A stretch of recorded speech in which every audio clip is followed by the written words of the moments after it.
हमारे इलाक़ा द्रास करगिल टाउन के हमारे नुमाइंदे जमीयतुल उलमा इस्ना शरिया करगिल मुजद्दिद इस्लाम शेख असगर ज़ाकरी साहब और आप तमाम मीडिया हज़रात का अस्ते दिल शुक्रिया। अस्सलामु अलैकुम वरहमतुल्लाहि वबरकातुहू। आज ये जो प्रेस कॉन्फ्रेंस है मुख्तलिफ़ इशूज़ को लेकर के हम अपनी बातें सामने रखेंगे। एक तो जो हालिया दिनों जो जमीयतुल उलमा की नुमाइंदगी करते हुए हमारे सदर मोहतरम और फिर बंदे हकीर को भी मौका मिला कि थोड़ा नेशनल लेवल पे भी मुख्तलिफ़ इशूज़ पे बात करें, और फिर उसके बाद फिर रीजनल इशूज़ जो हमारे हैं आजकल चल रहे हैं उसके ऊपर भी हम अपनी बात रखेंगे। तो उम्मीद है आप लोग जो भी सवालात होंगे वो बाद में आप पूछ सकते हैं। तो सबसे पहले हमें काफ़ी खुशी की बात है कि पूरे लद्दाख के अंदर जो हमारी आपसी भाईचारा है, आपसी बरादरी है, आपसी रवादारी है, उसको फ़रोग़ देने में हमारे उलमाए किराम का और ख़ासकर मजहबी रहनुमाओं का, चाहे वो हमारे मुस्लिम बरादरी के मजहबी रहनुमा हों या हमारी बुद्धिस्ट बरादरी के मजहबी रहनुमा हों, उनका एक बहुत बड़ा रोल रहा है। ख़ासकर मैं सराहता हूँ जनाब हिज हाइनेस दलाई लामा जी को, जो इस वक्त लद्दाख में हैं। उनका विज़िट जब भी होता है तो वो काफ़ी बरादरी की, प्यार और मोहब्बत की, आपसी भाईचारे के पैगाम को आम करते हैं, उसमें अपना रोल निभाते हैं, जिससे हमारे इस खित्ते के लोगों को काफ़ी खुशी और काफ़ी मसरत लोगों को हासिल होती है। गुज़श्ता दिनों आपको मालूम होगा कि एक इंटरफेथ डायलॉग में हमारे सदर मोहतरम ने भी पार्टिसिपेट किया, जहाँ हमारे मुख्तलिफ़ मजहबी जो रहनुमाओं के साथ साथ हुज्जतुल इस्लाम शेख नाज़िरुल महदी मोहम्मदी साहब जो हमारे सदर हैं, उन्होंने भी पार्टिसिपेट किया। और एक बार फिर जो करगिल के अवाम का और बिलखुसूस जो लद्दाख के मुसलमानों का एक पीस और भाईचारगी के लिए जो एक हमेशा से कोशिश रही है या माहौल को पीसफुल बनाने में जो एक रोल रहा है, उसको सराहा, उसको हाईलाइट किया। तो मैं समझता हूँ ये बहुत अच्छा इनिशिएटिव था और मैं उम्मीद करूँगा, और ये पहली बार नहीं है, आप लोगों को इस बात का इल्म होगा कि इससे पहले भी खुद दलाई लामा जी भी हौज़े इल्मिया इस्ना शरिया तशरीफ़ लाए हैं और जमीयतुल उलमा के उस वक़्त के बुज़ुर्ग उलमा हज़रात, जिनमें हुज्जतुल इस्लाम मरहूम शेख अहमद मोहम्मदी, हुज्जतुल इस्लाम मरहूम शेख मूसा शरीफ़ी, शेख ताहा और मरहूम आगा सईद जमाल साहब, आगा जवान मूसवी साहब, और उसके साथ साथ आगा शेख हसन वाइज़ी साहब, और भी जो बुज़ुर्ग उलमा थे, शेख अली साहब और फिर शेख इब्राहिम खलीली साहब। तो जो लोग थे उस वक़्त, उन्होंने वालिहाना इस्तकबाल किया। और उस वक़्त हमारे मेंबर पार्लियामेंट मरहूम हाजी हसन खान साहब जो उस वक़्त पेश रहे। तो मैं समझता हूँ ये पैगाम तभी से लद्दाख के मुसलमानों की तरफ से लद्दाख के लोगों के लिए जमीयत उलमा की तरफ से गया है। ये तो एक चीज़ मैं कहना चाह रहा था। दूसरा ये कि हाल ही में आपको इल्म होगा कि जम्मू कश्मीर के statehood forum for human rights Jammu Kashmir की तरफ से एक प्रोग्राम का इनेकाद किया गया दिल्ली में, जिसमें हमारी रियासत के साबिक़ वज़ीर आला डॉक्टर फ़ारूक अब्दुल्ला साहब और MP अगरुल्लाह साहब, तारिक आमिर साहब और मौजूदा जम्मू कश्मीर यूनियन टेरिटरी के डिप्टी CM सुरेंद्र चौधरी के साथ हमें भी मौका मिला कि हम अपनी बात को रखें। और हमने अपने 4 पॉइंट एजेंडा और बिलखुसूस स्टेटहुड की डिमांड को बहुत ही शिद्दत के साथ उस प्लेटफॉर्म पे रखा, और बहुत सारे अपोजिशन के MPs भी थे।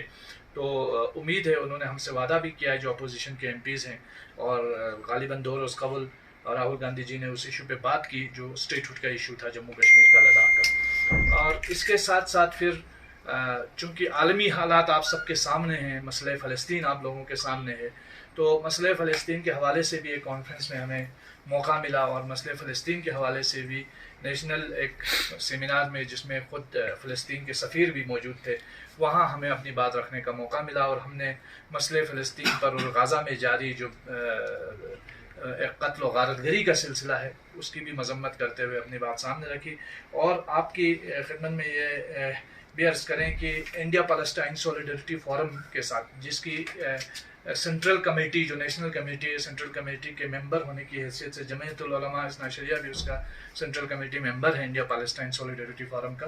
तो हमने तमाम हिंदुस्तान के जितने भी MPs हैं उनको ये मेमोरेंडम हमने लिखा है और उनसे कहा है कि पार्लियामेंट के अंदर मसले फ़लस्तीन पे बात की जाए और जो जेनोसाइड गज़ा के अंदर हो रहा है उस पे बात की जाए। और बहुत सारे इसमें सिविल सोसाइटी मेंबर्स और डिफरेंट ऑर्गेनाइजेशन के लोग हैं और ये बहुत हमारे लिए खुशी की बात है कि खित्ते लद्दाख की तरफ से और बल्कि पूरे जम्मू कश्मीर लद्दाख की तरफ से जमीयतुल उलमा को नेशनल लेवल पे इस कमेटी की मेंबरशिप हासिल है और वो इस मसले पे जो है वो अपनी कोशिशें जारी रखे हुए हैं और उम्मीद करते हैं कि जो हमारे पार्लियामेंटेरियंस हैं, मेंबर पार्लियामेंट्स हैं, मेंबर्स ऑफ पार्लियामेंट हैं, इस इशू को पार्लियामेंट में उठाएंगे क्योंकि ये एक इंसानी मसला बन चुका है। और आपको मालूम है कि गाजा पट्टी के अंदर इस वक्त 6 न्यूक्लियर बम जो हिरोशिमा नागासाकी पे लगाए गए थे उसके बराबर के 6 न्यूक्लियर बम्स का बारूद जो है वहाँ गिराया गया है और एक इंसानी अलमिया है, आप लोगों के सामने है। मैं ज़्यादा इस पर तफसील से बात नहीं करूँगा, बाद में आपका कोई सवाल होगा तो इस पर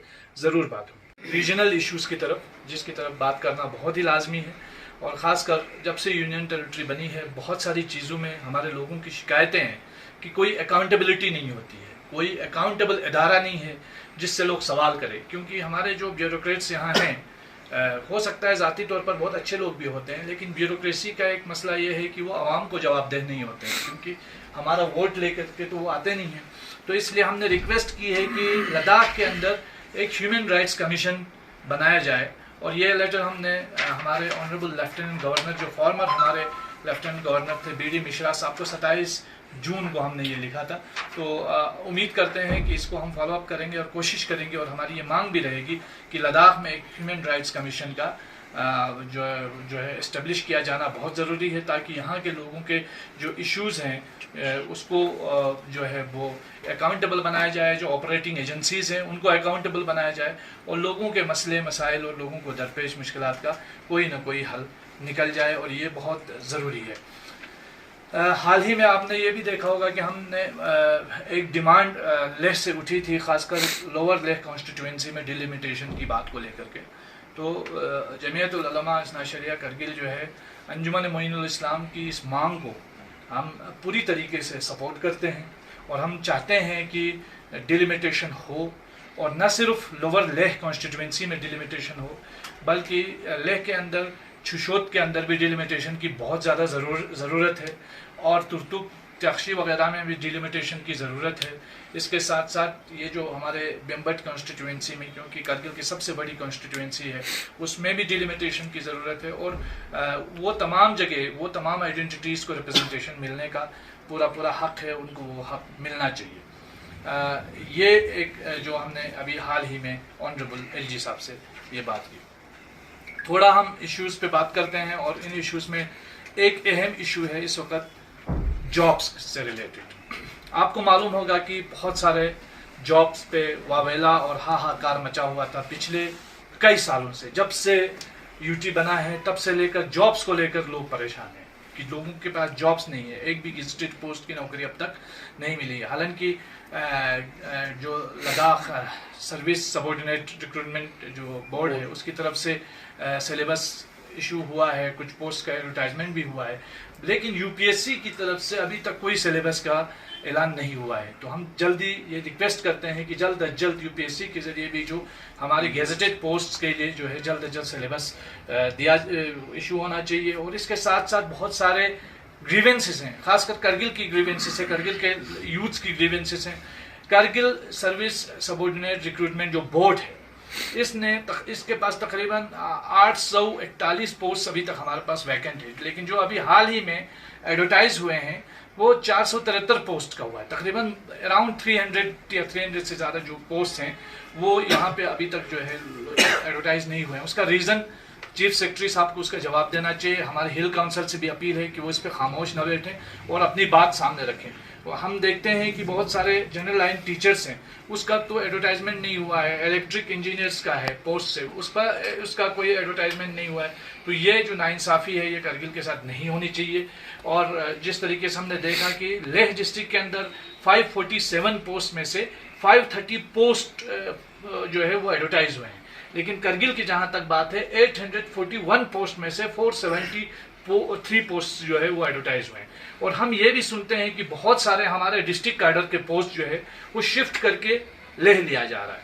तो अभी तक जो हमारे पास इतना है 26 पोस्ट बता रहे हैं, लेकिन बहुत सारे डिपार्टमेंट्स हमें डाटा दे नहीं रहे हैं और मिल नहीं रहा है। तो हम उम्मीद करेंगे कि जो हमारे पोस्ट करगिल के ऑलरेडी एग्जिस्टिंग पोस्ट है, जो करगिल कैडर के पोस्ट है, उसे बिल्कुल नहीं हटाना चाहिए। अगर इस सिलसिले में कोई नाइंसाफ़ी होती है तो जमीयतुल उलमा खामोश रहने वाले नहीं हैं। हम जो है बाज़ाब्ता इस पर एहतजाज करेंगे और अपना प्रोटेस्ट रजिस्टर करेंगे। तो ये ज़रूरी है कि यूटी एडमिनिस्ट्रेशन इस पर अकाउंटेबिलिटी, ट्रांसपेरेंसी और बयास जो ये न दिखाए। और हम ऑनरेबल एलजी साहब का भी जो है शुक्रिया अदा करते हैं कि उन्होंने पहला विजिट जमीयतुल उलमा इस्ना शरिया का किया यहाँ करगिल में आकर के, और काफ़ी अच्छी बातें कही और ये भी कहा कि हमें टीम के तौर पे काम करना चाहिए, हमें एक फैमिली के तौर पे काम करना चाहिए। बहुत ही अप्रिशिएटिंग जो उन्होंने स्टेटमेंट्स दिए। एजेंसी को मद्देनज़र रखते हुए ये जो नाइंसाफ़ी हो रही है उसको जल्द अज जल्द जो है वो एड्रेस करने की कोशिश की जाएगी। आपको मालूम है कि हमारे यहाँ हेल्थ के इश्यूज़ भी बहुत हैं। हमारे दो लेफ्टिनेंट गवर्नर यहाँ से गए जिन्होंने कहा कि 200 बेड करगिल हॉस्पिटल होगा, एक ने तो 300 बेड कहा है गिलजी साहब ने। तो मौजूदा एग्जिस्टिंग हमारे पास 73-75 के आसपास की कैपेसिटी है जो लेकिन चला रहे हैं 100 बेड तक भी हमारे डॉक्टर्स चला रहे हैं। लेकिन हम ये चाहते हैं कि ये जो 200 बेड हॉस्पिटल है या 300 बेड हॉस्पिटल, इसको फंक्शनल किए जाने की सबसे ज़्यादा ज़रूरत है, और ताकि ये जो लोगों के साथ जो एक किस्म का लोगों को जो दरपेश मुश्किलात हैं वो मुश्किलात जो है उसका हल हो सके। तो ये नाइंसाफ़ी बिल्कुल बंद होनी चाहिए, नहीं होनी चाहिए। और ख़ासकर हम देखते हैं कि हॉस्पिटल के अंदर भी कई बार ऐसा होता है कि पोस्ट अभी तक जो है एडवर्टाइज नहीं हुए हैं, ख़ासकर नर्सिंग पोस्ट अभी तक एडवर्टाइज नहीं हुए हैं।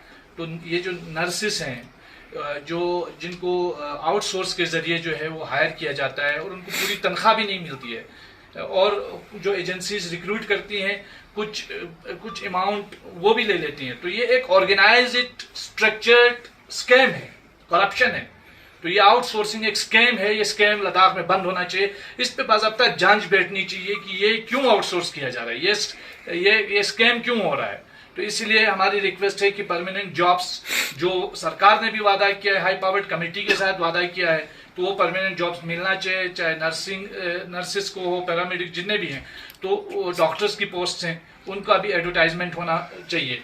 और उसके बाद जो है इस वक्त जो ट्रांसफ़र की पॉलिसी के हवाले से हमने सुना था कि ट्रांसफ़र एक पॉलिसी बनी है, एक पोर्टल भी जो है वो उसका भी कहा गया कि एक पोर्टल भी है, और उसके साथ पता चलेगा लोगों को कि ट्रांसफ़र किसकी कहाँ हो रही है, अगली ट्रांसफ़र कहाँ होगी।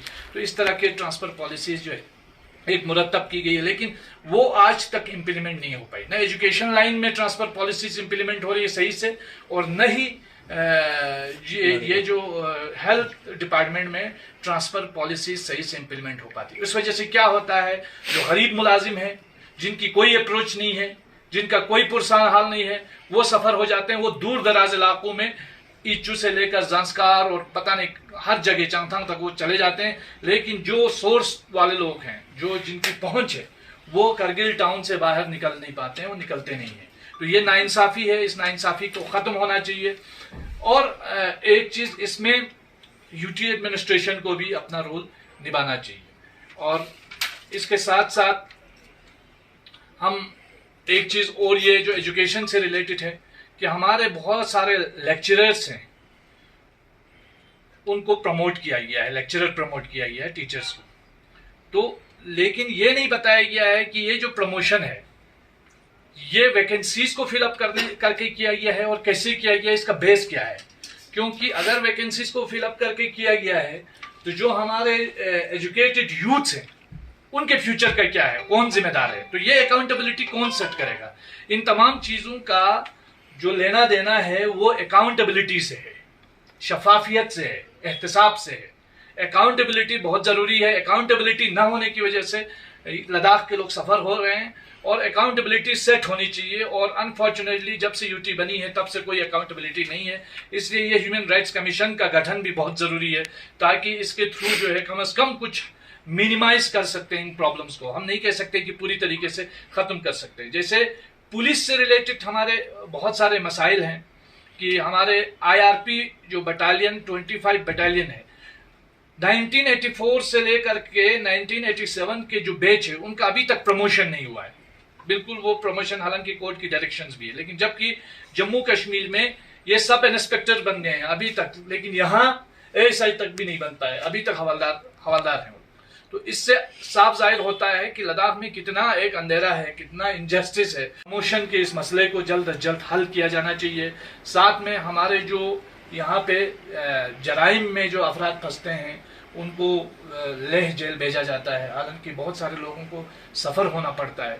करगिल में एक जेल का कंस्ट्रक्शन हो रहा था, एक लंबे समय से वो प्रोजेक्ट जो है वो पेंडिंग है। तो करगिल जो जेल है उसको फंक्शनल बनाना चाहिए, और अगर यहाँ कोई जराइम पेशा अफराद किसी जुर्म में फंसता है तो उसको करगिल जेल में ही रखा जाना चाहिए, ताकि उसके रिश्तेदारों को, अजीज व अकारिब को मिलने में मुश्किलात ना हो। और एक बात जो ज़रूरी है कि इन सब के होते हुए करगिल के सफ़र होने की एक बुनियादी वजह यह है कि हमारा जो डिस्ट्रिक्ट है और यूटी हेडक्वार्टर है वो 250 किलोमीटर हमसे दूर है। हमारी जो डिविजनल हेडक्वार्टर की डिमांड थी, वो डिविजनल हेडक्वार्टर की डिमांड ये थी कि लेह और करगिल में ये हेडक्वार्टर्स जो है वो रोटेशनल बेसिस पे होने चाहिए। उस वक़्त के गवर्नर जम्मू कश्मीर सत्यपाल मलिक ने ऑर्डर भी किया था कि लेह और करगिल में रोटेशनल बेसिस पे हेडक्वार्टर रहेगा, जो डायरेक्टर्स को डिस्ट्रीब्यूट किया था। लेकिन आज तक वो पूरी तरीके से, जिसे हम कह सकते हैं कि इत्मीनान बख्श तौर पे वो फंक्शनल नहीं हो सके। हम चाहते हैं कि यूटी हेडक्वार्टर जो है वो रोटेशनल बेसिस पे होना चाहिए, और जब तक UT headquarter full fledge rotational basis पे नहीं बनता है तब तक जनरल एडमिनिस्ट्रेटिव डिपार्टमेंट का एक कैंप ऑफिस यहाँ खुलना चाहिए, ताकि हर छोटे बड़े मसले के लिए करगिल के लोगों को लेह सफ़र करना न करना पड़े, क्योंकि बहुत गरीब लोग भी होते हैं जिनका कोई जान पहचान नहीं होता, वो लोग वहाँ सफ़र होते हैं, उनके रहने बैठने में काफ़ी मुश्किलात होती है। और इस सिलसिले में भी हमने ऑलरेडी जो हमारे लेफ्टिनेंट गवर्नर साहब को इससे पहले एक मेमोरेंडम दिया था, और जिसमें ये सारे मुद्दे हमने रखे थे। MRI का इशू है करगिल हॉस्पिटल के अंदर, हालांकि अभी जो हमारे नए LG साहब है कमिंदर गुप्ता जी, उनके साथ भी हमने ये इशू उठाया है, और हम उम्मीद करते हैं कि बहुत जल्दी ये जो हमारा, जिसके लिए 25 करोड़ 90 लाख जो रुपये हैं, जो फंड्स हैं, वो वागुजार तकरीबन हो चुके हैं, ऑर्डर प्लेस हो गया है। और ये हमें रिटिन में जो हमारे सेक्रेटरी टू ऑनरेबल LG साहब ने भी लिखा था कि ये जल्द अज जल्द इसको जो है MRI को इंस्टॉल किया जाएगा, और करगिल डिस्ट्रिक्ट हॉस्पिटल में MRI की बहुत ज़्यादा ज़रूरत है। यहाँ खासकर विंटर्स में लोग सफ़र होते हैं, और आपको मालूम है चूँकि हमारे पास एयर कनेक्टिविटी नहीं है, एयर कनेक्टिविटी न होने की वजह से भी लोगों को मुश्किलात होती हैं। अभी जो ऑनरेबल LG साहब ने जब यहाँ विज़िट किया तो हवाई जहाज़ के हवाले से, तो एयर कनेक्टिविटी के हवाले से भी हमने उनके सामने बात रखी, और हमारे मारूफ जो पायलट हैं, कैप्टन हैं, बल्कि अब तो कैप्टन से भी प्रमोशन हुई हैं, हाजी हुसैन साहब मिंजी, उन्होंने एक बाज़ाब्ता फाइल प्रेजेंट किया ऑनरेबल LG साहब को, और हम उम्मीद करते हैं इन फ्यूचर एक डेलीगेशन जमीयत उलमा की तरफ से जाएगा और इस जहाज़ के मसले पर जो है बात करेगा। हालांकि 2 बार करगिल को उड़ान सर्विस के ज़रिए जो है वो ऐलान किया गया है कि उड़ान से जोड़ा जाएगा, जिसमें एडवर्टाइज भी हुआ था। आपको पता है कि उड़े देश का आम नागरिक, लेकिन वो आम नागरिक अभी तक उड़ नहीं पाए। हालांकि करगिल में C-130 जैसे जहाज़ जो है वो आते हैं, और बहुत कामयाबी से वो लोग यहाँ अपनी उड़ान भरते हैं। तो ये सारे इश्यूज़ हैं जिनको एड्रेस करने की ज़रूरत है। इश्यूज़ की लंबी लिस्ट है, और जब से हमने इन इश्यूज़ पे बात करने के लिए जब यहाँ मैं आ रहा था तो काफ़ी टेलीफोन्स आ रहे थे। मैं ये समझता हूँ कि बहुत सारे इश्यूज़ अभी रह गए हैं, लेकिन ये जो प्रेस कॉन्फ्रेंस है काफ़ी तूल हो जाएगी अगर उन तमाम इश्यूज़ पे डिस्कस करने बैठ जाएं। लेकिन एक बात मैं शॉर्ट में यही कहूँगा कि करगिल में ख़ासकर और यूटी एडमिनिस्ट्रेशन, यूटी लद्दाख में आम तौर पर इश्यूज़ की इस वक्त एक ऐसी फहरिस्त है जिसकी जो फहरिस्त है अगर हम गिनना शुरू कर जाएं तो ख़त्म ही नहीं होती है। तो ये जो नया प्रॉब्लम शुरू हुआ है खासकर यूटी बनने के बाद, उससे लोगों को काफ़ी मुश्किलात हो रही हैं। इसलिए हम चाहते हैं कि भारत सरकार भी जो हाई पावर कमेटी की मीटिंग्स हैं उसको रिज्यूम करे और लद्दाखी लोगों के इश्यूज को एड्रेस करने में अपना रोल निभाए और लद्दाख को फुल फ्लेज स्टेटहुड देकर कम से कम लद्दाख में जो पॉलिसीज बनाने का, लद्दाख में जो मसाइल को हल। केडीए का कोर मेंबर हैं और क्या गवर्नमेंट, यूनियन गवर्नमेंट की जानिब से डायलॉग्स के लिए, बातचीत के लिए राबिता नहीं हुआ है? और दूसरी जानिब केडीए की तरफ से बिल्कुल खामोशी दिखाई दे रहे हैं, काफ़ी लंबे वक्त से किसी भी इशूज़ पे बात करते हुए नज़र नहीं आ रहे हैं। क्या वजह है, चूँकि आप कोर मेंबर है केडीए? जी, बहुत बहुत शुक्रिया। सबसे पहला सवाल जो आपने कहा कि बातचीत के हवाले से, अभी तक सरकार की तरफ से कोई इन्विटेशन हमें नहीं है और हम उम्मीद करते हैं कि गवर्नमेंट की तरफ से जल्द अज जल्द जो है वो बातचीत के लिए लद्दाख के रिप्रेजेंटेटिव्स को बुलाया जाए और जो मसला हमारा पब्लिक सर्विस कमीशन के मुद्दे पे फंसा हुआ है उससे शुरू किया जाए और फिर स्टेटहुड पे बात होनी चाहिए। और जहाँ तक आपने कहा केडीए की, मैं अपनी तरफ से कई बार ये बात अपना इजहार कर चुका हूँ कि हमारे जो को चेयरमैन हैं और जो हमारे कोऑर्डिनेटर साहब हैं उन तक भी अपनी बात पहुंचा चुका हूं, लेकिन कोई जवाब जो है वो बदकिस्मती से नहीं मिल पा रहा है। और ये केडीए के फंक्शनल न होने की वजह से लोग काफ़ी नाराज़ हैं, इस बात का भी हमें अंदाज़ा है। क्योंकि केडीए टीम का नाम है, डिफरेंट ऑर्गेनाइजेशंस इसमें शामिल हैं, तो जमीयतुल उलमा का जहाँ तक ताल्लुक़ है हम हमेशा पेश रहते हैं और हम हमेशा बातचीत की बात कर रहे हैं। और अगर हमारे केडीए के दीगर मेंबर्स से भी पूछे तो आप लोगों को कहीं पे भी ये सुनने में नज़र नहीं आएगा कि कहीं जमीयतुल उलमा की वजह से मीटिंग में देरी हो रही है।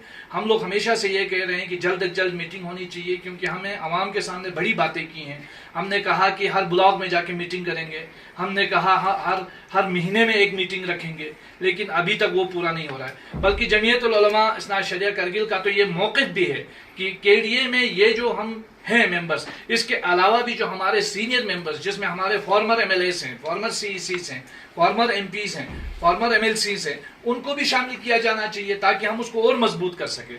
तो इस तरह से जिस तरीके से अभी हम फंक्शन कर रहे हैं, मुझे लगता है उससे लोगों में काफ़ी मायूसी है और हम बहैसियत मेंबर हमें खुद अपने केडीए की लीडरशिप से काफ़ी मायूसी है। मैं उम्मीद करूंगा कि हमारी लीडरशिप इन चीज़ों को जल्द अज जल्द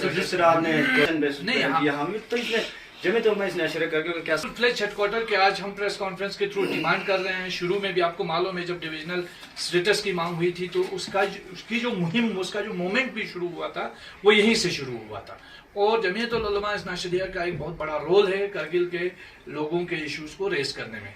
हम शुरू से ये कह रहे हैं कि ये हेडक्वार्टर जो है ये रोटेशनल बेसिस पे होना चाहिए और जब तक रोटेशनल बेसिस पे, क्योंकि उसमें जाहिर सी बात है पॉलिटिकल स्टैंड की ज़रूरत है, पॉलिटिकल कमेंट की ज़रूरत है, तो उसमें डिसीजन की ज़रूरत है सियासी, तब तक एलजी एडमिनिस्ट्रेशन एटलीस्ट उस डिसीजन के आने तक ये काम तो कर सकती है कि एक जनरल एडमिनिस्ट्रेटिव डिपार्टमेंट जो है उसका ऑफिस जो है वो करगिल में खुले। सर, जैसे आपने डिलिमिटेशन की बात की और डिलिमिटेशन के हवाले से सोनम वांगचुक ने भी स्टेटमेंट्स दिया है, तो कैसे देखते हैं आप खासकर जो डिलिमिटेशन की मांग कर रहे हैं?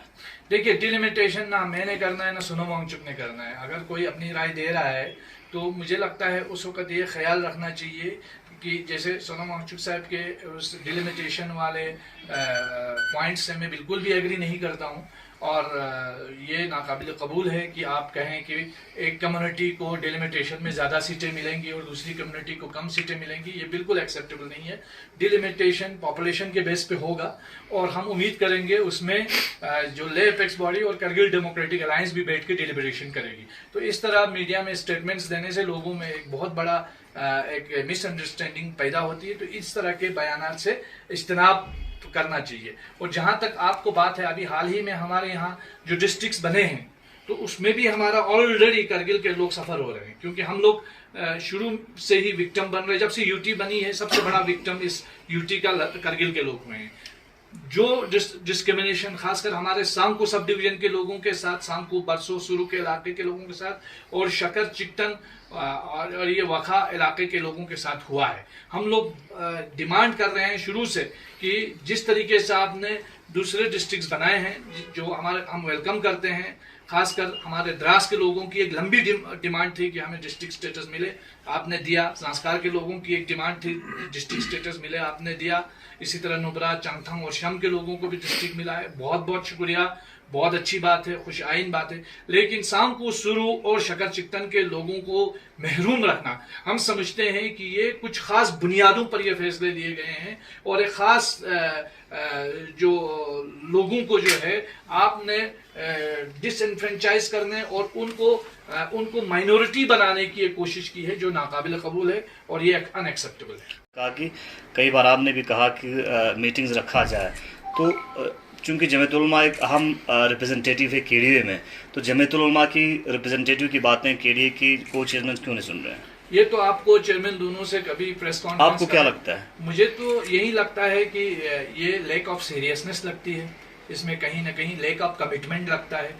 ये नहीं होना चाहिए और मैं समझता हूँ ये लोगों के साथ धोखा है। मतलब मान लीजिए अगर मैं कोई किसी काम के लिए कमिटमेंट कर लेता हूँ और अगर मैं वो नहीं कर सकता हूँ, मुझे हैंड्स अप करना चाहिए, और अगर मैं वो करके आगे बढ़ रहा हूँ तो मुझे उसको सीरियसली आगे बढ़ाने की कोशिश करनी चाहिए। इसीलिए हम चाहते हैं, क्योंकि केडीए जो है करगिल के अवाम की आवाज है, इसलिए हम चाहते हैं कि वो लोग भी, जो हमारे करगिल के वो लीडर्स जो काफ़ी इन्फ्लुएंस रखते हैं सोसाइटी के अंदर, जो फॉर्मर एमएलएस हैं, एमएलसीज हैं, तो वो लोग भी इसमें शामिल। कैसे देखते हैं सर? देखिए, जहाँ तक ले एपेक्स बॉडी के लीडर्स की बात आप कर रहे हैं, तो वो उनका इंटरनल मामला है, उस पर मैं कमेंट नहीं कर सकता हूँ, वो उनका इंटरनल इशू है। इससे असर नहीं, मूवमेंट जो चल रहा है उस पर जाहिर सी बात है इम्पैक्ट होगा, क्योंकि जब लीडर्स की अपनी कमिटमेंट जो है वो पूरी नहीं हो पाएगी तो असर तो होगा।